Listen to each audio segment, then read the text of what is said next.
তোমার সাহস তো কম না, এরকম একটা নোংরা ভিডিও তুলে এনে তুমি আমাদের দেখাতে এসেছো। ভেবেছোটা কি তুমি এটা দেখি আমাদের ব্ল্যাকমেল করবে?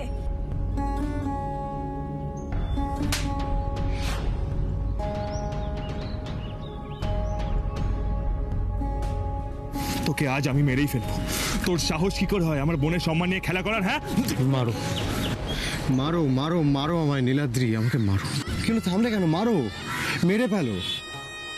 আজকে তোমরা যদি আমাকে মেরেও ফেলো তাহলেও আমি তোমাদের একটা কথাও বলবো না, কারণ আমি জানি আমি অনেক ভুল করেছি, আর আমি যে ভুলগুলো করেছি তার শাস্তি এটাই। কিন্তু একটা অনুরোধ তোমাদের সবার কাছে, আমাকে মারার পর পারলে ক্ষমা করে দিও প্লিজ। আবার নতুন করে কি নাটক শুরু করেছিস? হ্যাঁ, তোমার যেটা বলার সেটা স্পষ্ট করে বলো। আমি আজকে এই ভিডিওটা দেখিয়ে তোমাদেরকে ব্ল্যাকমেল করতে আসিনি, সত্যি। আমি আজকে এসেছি তোমাদের কাছে ক্ষমা চাইতে। ক্ষমা করে দাও আমাকে। আমাকে তো তোমাদের পায়ে পড়তেই হবে। আমি যা করেছি সেটা ক্ষমারও অযোগ্য। আমায় ক্ষমা করে দাও মধুজা। আমি তোমার দিকে কুনজর দিয়েছিলাম, এমনকি তোমার বাবা যে আমাকে লকআপ থেকে ছাড়িয়েছিলেন তার কারণও এই ভিডিও। আমরা অনেক ভুল করেছি, আর মানুষ মাত্রই ভুল করে, আর প্রত্যেকটা মানুষের অন্তত একটা তো সুযোগ পাওয়া উচিত নিজের ভুল শুধরানোর। দেখো, আমরা নিজেদের ভুল বুঝতে পেরেছি বলেই কিন্তু সেদিন কোর্টে তোমার মাকে বাঁচানোর জন্য রুদ্র সিনহা রায়ের আসল খুনিকে নিয়ে গেছিলাম। আমরা অনেক ভুল করেছি, কিন্তু আর নয়। বিশ্বাস হচ্ছে না আমার কথা? আমাকে বিশ্বাস করতে পারছো না? না, অবশ্য ঠিকই আছে। আমার মতো একটা ছেলেকে বিশ্বাস করবেই বা কি করে? আমি তো সেরকম কোনো কাজ করিনি, তবে আজ করব। আজ আমি আমার বিশ্বাসযোগ্যতার প্রমাণ দেব। এই দেখো, এই ভিডিওটা আমি তোমাদের সামনে ডিলিট করছি।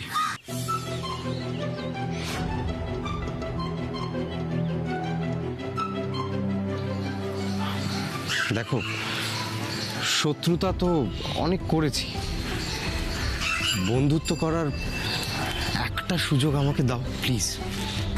আচ্ছা তুই এখন যা, আমাদের তাড়া আছে, যা।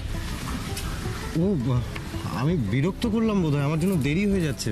না না, আমি চলে যাচ্ছি, বাট প্লিজ আমি যেটা বললাম আমার কথাগুলো তোমরা একটু মাথায় রেখো প্লিজ।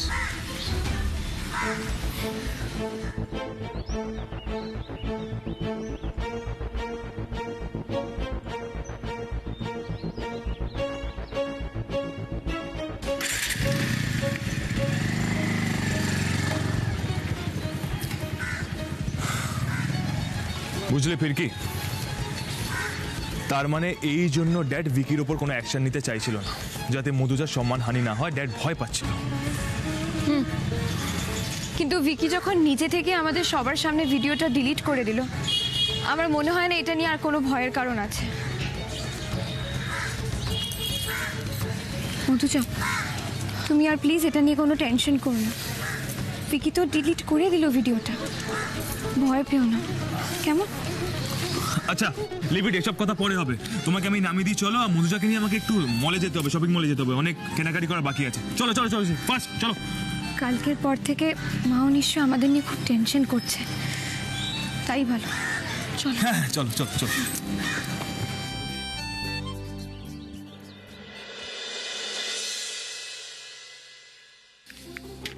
দেখো মিডিয়া কি লিখেছে কালকে আমরা ওদেরকে ডেকেছিলাম আমাদের বাড়িতে ম্যানিপুলেট করার জন্য। তাতে ওরা রাজি না হয় উল্টে রুদ্রর বিষয়ে প্রশ্ন করায় আমরা নাকি রেগে গিয়ে ওদের গায়ে হাত তুলি, মারধর করি, ওদের ক্যামেরা ভাঙচুর করি। আবার এই থ্রেটও দিয়েছি নাকি যে বঙ্গসেবা পার্টির ভোটে জিততে গেলে মিডিয়াকে দরকার নেই। কিন্তু এসবের তো কিছুই হয়নি, ওরা তো বাড়িয়ে লিখেছে। সেটাই কি স্বাভাবিক নয় রোমা? ওরা নিজেদের দিকটা জাস্টিফাই তো করবেই। সেটাও তো ঠিকই, কিন্তু আমি ভাবছি এখন অন্য কথা। বাই চান্স ভোটের আগে বাকি মিডিয়া যদি আমাদের সাপোর্ট না করে তখন? আমিও সেটাই ভাবছি রুমা। ওদের একজনের গায়ে যখন হাত পড়েছে তখন এটাকে নিয়ে ওরা বড় ইস্যু করবেই। কালকে ওভাবে হঠাৎ করে ক্যামেরাটা বন্ধ করে দেওয়া উচিত হয়নি রুমা। আমি কি করবো বলো তো ভাস্কর দা, তুমি তো দেখলে কি হলো, হুট করে মাথাটা এমন গরম হয়ে গেল। আচ্ছা ঠিক আছে, দাঁড়াও, আমি বাকি চ্যানেলের কথা বলছি, ফোন করে ব্যাপারটা সর্ট আউট করার চেষ্টা করছি। দাঁড়াও, লাভ হবে না, কোনো লাভ হবে না। দেখো রুমা, যতই ওদের মধ্যে প্রফেশনাল রাইভালরি থাকুক, একজন সাংবাদিকের গায়ে যখন আঁচড়টা লেগেছে তখন এই কেসে আমাদের অন্য হাউস সাহায্য করবে না। তাহলে আমি ভাবছি অন্য কথা। অন্য কথা বলতে? সোজা পথে হোক বা বাঁকা পথে, এই মুহূর্তে আমাদের চাই একজন ইনভেস্টর। ইনভেস্টর?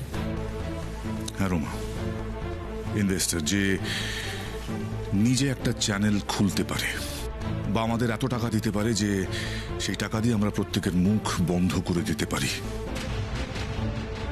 এটাই এখন আমাদের বাঁচার একমাত্র রাস্তা। আমাদের প্রচুর টাকা লাগবে রোমা।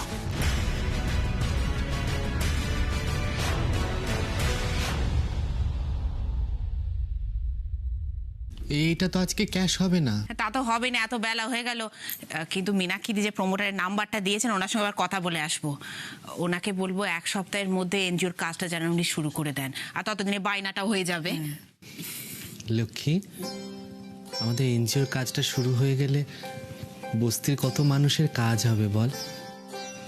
সত্যি রে রানী, ভগবান একবার যখন আমাদের মানুষকে সেবা করার সুযোগ দিয়েছেন, না এই সুযোগটা আমাদের হারালে হবে না। হাই, ওই তো ফিরকিটা নিয়ে এসে গেছে রে। কি কুমার, তোমরা কোথাও বেরোচ্ছ নাকি? হ্যাঁ রে, এই দেখ না, এই দেখ, মীনাক্ষী দি চেক পাঠিয়েছেন, এনজিওর কাজটা এবার শুরু হবে। উমা, এটা তো দারুণ ব্যাপার। এই যা দেখলে, নীলাদ্রি আর মধুজা আমার সাথে এখানে এসেছিল। ওরা কি সব জিনিস টিনিস কিনতে গেল। ও এলে আমি তো ওকেই বলতাম ও গিয়ে চেকটা ড্রপ করে দিয়ে আসতো। না ফিরকি, এই দেখ না, এই দেখ, জীবনে প্রথমবার তোর মায়ের নামে একটা চেক এসেছে। এবার আমি নিজে গিয়ে চেকটা ড্রপ করে দিয়ে আসবো। আচ্ছা বেশ, খুব খুশি হয়েছো তাই না? আচ্ছা মা, মুস্কান, মুস্কান সে কই মেয়ের গো? কথা আর বলিস না, তার তো পায়ের তলায় সরষে ঘুরে বেড়াচ্ছে কোথায়। কি কি রে, বাচ্চা মেয়ে, ওকে আর আমাদের মতো বুড়ো মানুষ নাকি যে সারাক্ষণ ঘরের মধ্যে ধরে রেখে দেবো? যাক একটু ঘুরুক, মায়া লাগে মেয়েটাকে দেখে। লক্ষ্মী মাসি, ওই ও লক্ষ্মী মাসি, এটা একটা ধর তো। কিরে মুস্কান, তুই হাঁপাচ্ছিস কেন? লক্ষ্মী মাসি, আমি না তোমাদের কারোর অনুমতি না নিয়ে একটা ভুল করে ফেলেছি। কি করেছিস? আমি না আমার সাথে আরেকজনকে নিয়ে এসেছি। কে রে? দাঁড়াও দাঁড়াও, আমি ওনাকে এখানে নিয়ে আসছি। আসুন আসুন। দেখুন, অপোজিশন পার্টি প্রচুর টাকা খাইয়েছে মিডিয়াকে এবং আমাদের আগেনস্টে নেগেটিভ পাবলিসিটি করতে ওদের বাধ্য করে দিয়েছে। আর তার রেজাল্ট তো আপনি দেখতেই পাচ্ছেন। তবে একটা জিনিস ভুললে তো চলবে না, এখনো পজিশনে আমরাই আছি। আর পজিশনে থাকলে কি কি সুবিধে, কি কি লাভ পাওয়া যায় সেটা নিশ্চয়ই আপনাকে নতুন করে বোঝাতে হবে না। হ্যাঁ, আচ্ছা, তাহলে আপনি এটাই বলতে চাইছেন তো যে আপনি এক্ষুনি কোনো ডিসিশন নিতে পারছেন না? তাহলে কতদিনের মধ্যে আপনি আমাকে জানাতে পারবেন? ওকে, ঠিক আছে। কি বললো বলো তো, ইনভেস্ট করবে?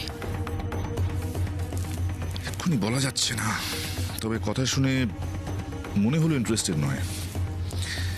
আসলে রোমা, কালকের ঘটনাটা আমাদের পার্টির এগেনস্টে একটা নেগেটিভ ইম্প্যাক্ট ফেলেছে, আর এই দাগটা ক্লিন আউট করতে আমাদের অনেক কাঠখড় পোড়াতে হবে।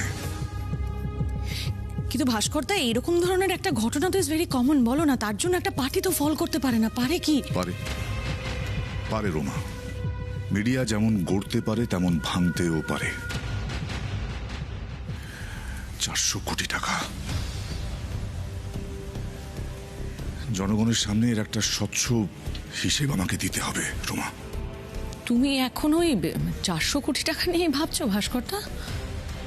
সে কি ভাবতে তো হবেই, এ তো 1 টাকা 2 টাকা নয়, 400 কোটি টাকা রোমা। আর আমি তো টাকা নিয়ে নয় ছয় করিনি। সত্যি তো হাসপাতালের জন্য, স্কুলের জন্য পার্টি ফান্ড থেকে আমি স্যাংশন করেছিলাম। এবার আমার পক্ষে তো দাঁড়িয়ে থেকে হাসপাতাল বা স্কুল বানিয়ে দেওয়া সম্ভব নয়। তাহলে এতগুলো টাকা গেল কোথায়? কোন কোন মিডলম্যানেরা টাকা এদিক ওদিক করেছে, কাজ এগুলো না কেন, সবকিছুর হিসেব আমার চাই রুমা। আমি পার্টির মেম্বারদের নিয়ে একটা ইন্টারনাল মিটিং করতে চাই। তুমি রিপোর্টসগুলো রেডি করো। আমি দেখতে চাই কোথায় গেল টাকাগুলো। জনগণের টাকা নিয়ে ছিনিমিনি খেলার অধিকার আমাদের নেই।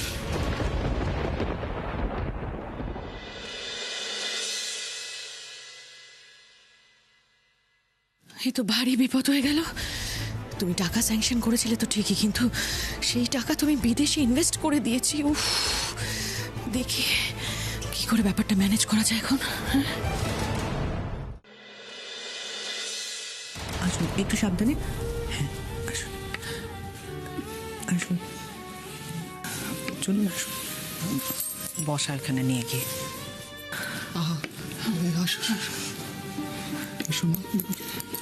বসো বসো বসো। আরে আস্তে আস্তে। মুস্কান,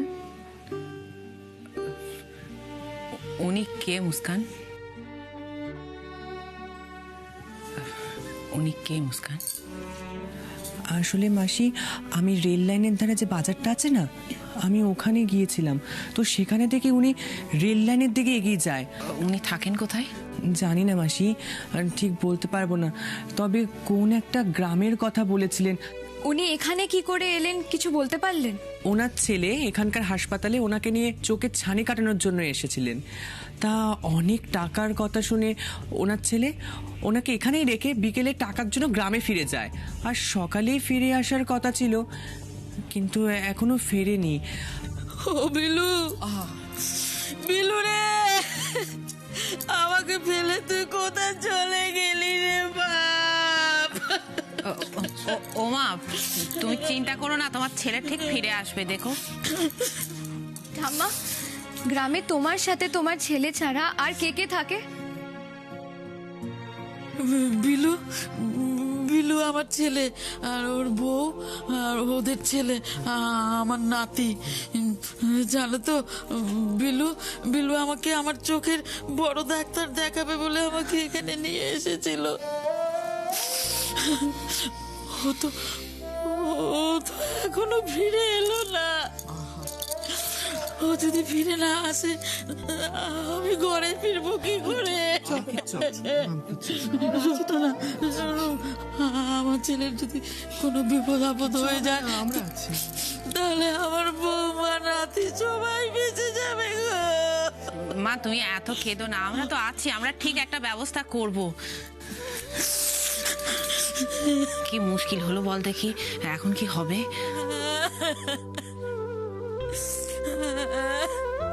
ঠাম্মির ছেলে কোথাও হারিয়ে যায়নি মুস্কান। ও ইচ্ছে করে কলকাতা শহরে ঠাম্মাকে ফেলে দিয়ে চলে গেছে, যাতে মায়ের দায়িত্ব আর না নিতে হয়। সে কি? পৃথিবীটাই খুব গোলমেলে মুস্কান। যেই মা ছোট থেকে এত কষ্ট করে বড় করে তুলেছে, ছেলে আজ সেই মারই দায়িত্ব নিতে চাইছে না। যাকে দেখো না মা, তুমি যদি কিছু ব্যবস্থা করতে পারো।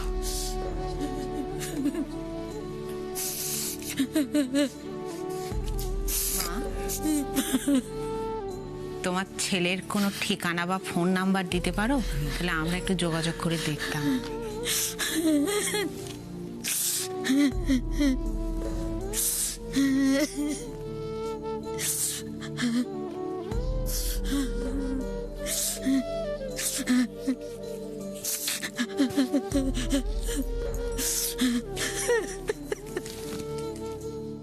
বাহ, এই তো ফোন নাম্বার আছে, নে।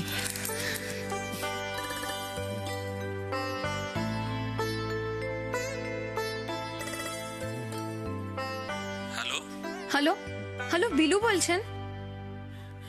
বিলু, বিলু, আপনি কেমন ছেলে মশাই? নিজের মাকে এত বড় একটা শহরে ফেলে পালিয়ে গেছেন। কার মা? আমার কোনো মাফা নেই, আমার নাম বিলুও নয়। মানে কি বলতে চাইছেনটা কি আপনি? আকাশ থেকে পড়ছেন নাকি?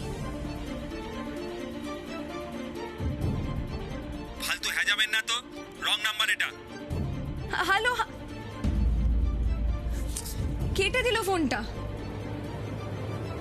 ভারী ছেঁচড়া ছেলে। এই কর তো, আবার কর, আবার ফোন কর।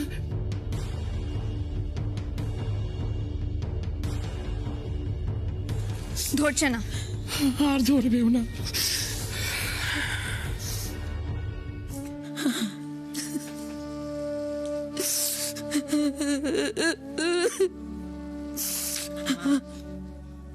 মা গো, তোমার একটা কথা বলবো। তোমার বিরুল কিছুই হয়নি, সে গ্রামে ফিরে গেছে। আসলে তোমার পরিবার আর তোমার সঙ্গে থাকতে চায় না মা, সে কারণেই তোমার বিলু ওই গ্রামের টাকা আনতে যাবার অছিলাই তোমাকে এখানে ফেলে গেছে। বিলু রে, নিজের মায়ের সঙ্গে এমন কাজ করতে পারলি বাপ? মায়ের জন্য দুবেলা খাবারও জুটলো না তোর ঘরে। আমি কি তোর কাছে এত বড়ই বোঝা হয়ে গেলাম? এই চল তো পুলিশকে রিপোর্ট করি, ওনার ছেলেকে না উত্তম মধ্যম দেওয়া উচিত। তাতে কোনো বিশেষ লাভ হবে না রানীমাসি। মানে যে ছেলে নিজের মাকে ত্যাগ করে চলে গেছে, পুলিশ জোর করে আর যাই করুক, সেই ছেলের মনে নিজের মায়ের প্রতি শ্রদ্ধা ভালোবাসা তো আর ফিরিয়ে আনতে পারবে না। আর যদি নিয়েও যায় তাহলে কাল আবার অন্য কোথাও ফেলে পালিয়ে যাবে। কি হয়েছে ফিরকি?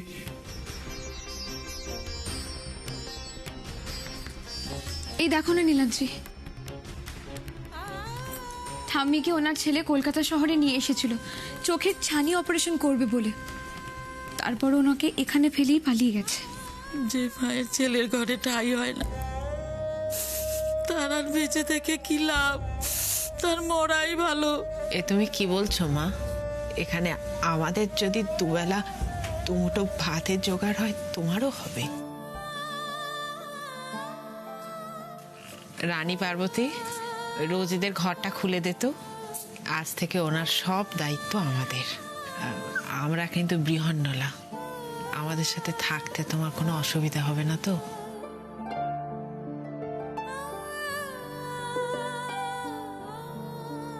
পেটের খাবার, মাথার উপরে ছাদ, আর পরনে কাপড় যে দেয়।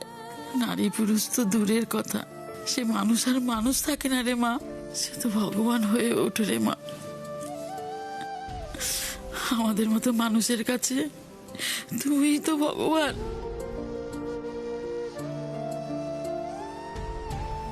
না না মা, আমি একজন সাধারণ মানুষ, আমি ভগবান হতে চাই না।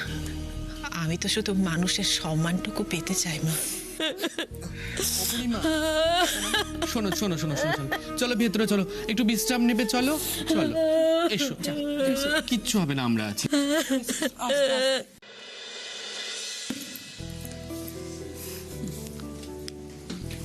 মাগো, তুমি আর যা করলে, মেয়ে হিসেবে আরো একবার তুমি আমার মাথাটা উঁচু করে দিলে। দেখো মা, এইভাবে তুমি একজন কিংবা 100 জন নয়, গোটা দেশের গোটা শহরে প্রত্যেকটা মানুষের পাশে তোমায় দাঁড়াতে হবে। তুমি দেখো মা, এই মানুষগুলোর আশীর্বাদে তোমার আগামী জীবনটা আলোকিত হয়ে উঠবে। এই মা, সামনে এত কিছু ঘটনা ঘটছিল, ছেলে মেয়ে দুটোকে বসতে বলতেই ভুলে গেছি। ভালো আন্টি, তুমি ওসব নিয়ে ভেবো না প্লিজ। ও মা, ঘরের ছেলের সাথে আবার এত কিসের ফর্মালিটি শুনি? তুই শুধু ঘরের ছেলেটাকেই দেখলি, এখানে যে ঘরের মেয়েটাও আছে। আচ্ছা বেশ বেশ, আমি এই চেকটা নীলাদ্রিকে দিচ্ছি, ওকে ব্যাংকে ড্রপ করে আসুক। আর তুমি বরং যাও গিয়ে ঠাম্মার সাথে বসো, কেমন? সেই ভালো। নীলাদ্রি একটু শোনো না। মীনাক্ষী ম্যাডাম এই চেকটা মান নামে দিয়ে পাঠিয়েছেন, অ্যাকাউন্টসের চেক। সই সাবুত সব করাই আছে, তোমাকে শুধু ব্যাংকে গিয়ে এটা ড্রপ করতে হবে। আর Okay. আরেকটা কথা বলছি যে অন্য কোথাও যেও না। ঠিক আছে। আমার দাদাকে বাঁচাও, লক্ষ্মী দে, ও মরে যাবে, আমাদের উপর একটু দয়া করো। এই ওটো ওটো ওটো। কে তুমি? মিতালি,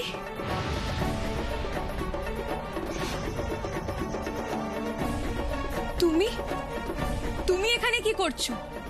আর কে তোমার দাদা? শোনাই, কে শোনাই? যাকে পুলিশ রুদ্র সিনহা রায়ের খুনের দায়ে গ্রেপ্তার করেছে।